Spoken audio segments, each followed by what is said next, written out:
بسم اللہ الرحمن الرحیم۔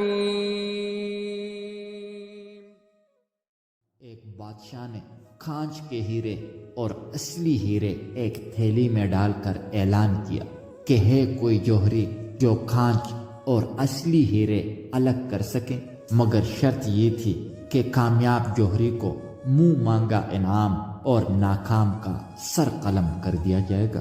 درجن بر جوہری سر قلم کروا بیٹھے، کیونکہ کھانچ کے نقلی ہیروں کو اس مہارت سے تراشا گیا تھا کہ اصلی کا گمان ہوتا تھا۔ ڈھنڈورا سن کر ایک اندھا شاہی محل میں حاضر ہوا۔ فرشی سلام کے بعد بولا کہ میں وہ ہیرے اور کھانچ الگ الگ کر سکتا ہوں۔ بادشاہ نے تمسخر اڑایا اور ناکامی کی صورت میں سر قلم کرنے کی شرط بھی بتائی۔ اندھا ہر شرط ماننے کو تیار ہوا، ہیروں کی تھیلی اٹھائی اور محل سے نکلا۔ ایک گھنٹے بعد حاضر ہوا۔ اس کے ایک ہاتھ میں اصلی اور دوسرے ہاتھ میں کھانچ کی نقلی ہیرے تھے۔ شاہی جوہریوں نے تصدیق کی کہ اندھا جیت گیا ہے۔ بادشاہ بہت حیران ہوا۔ اس کے حیرت کی انتہا نہ رہی کہ جو کام آنکھوں والے نہ کر سکے وہ کام ایک نابینا کیسے کر گئے۔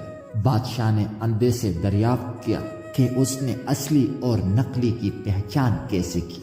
اندھا بولا، یہ تو بہت آسان ہے، میں نے ہیروں کی تھیلی کھڑی دھوپ میں رکھ دی، پھر جو گرمی سے گرم ہو گئے وہ نقلی تھے اور جو گرمی برداشت کر گئے وہ ٹھنڈے رہے وہ اصلی تھے۔ بادشاہ نے اندھے آدمی کی علم کی تعریف کی اور انعام و اکرام سے نواز کر رخصت کی۔ اندھے کی رخصتی کے ساتھ ہی میرا غصہ، میری انا، میرے دماغ کی گرمی بھی رخصت ہو گئی۔ مجھے سمجھ آ گئی کہ برداشت، نرم مزاجی اور محبت ہی انسان کی معراج ہے۔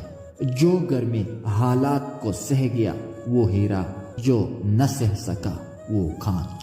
مجھے بابا دین محمد نے آج بہت بڑی بات سمجھائی تھی۔ میں جان گیا تھا کہ اصلی اور نقلی میں صرف برداشت اور سہ جانے کا فرق ہے۔ میں نے پوچھا، بابا انسان آخر کب تک برداشت کرے، کب تک لوگوں کے تانے سنے، کب تک اپنے غصے کو پیے؟ آخر برداشت کی بھی کوئی حد ہوتی ہے؟ بابا مسکرایا اور بولا، بیٹا اس وقت تک سہنا ہے جب تک ہیرا نہ بن جاؤ۔ میں نے پوچھا، پھر اس کے بعد؟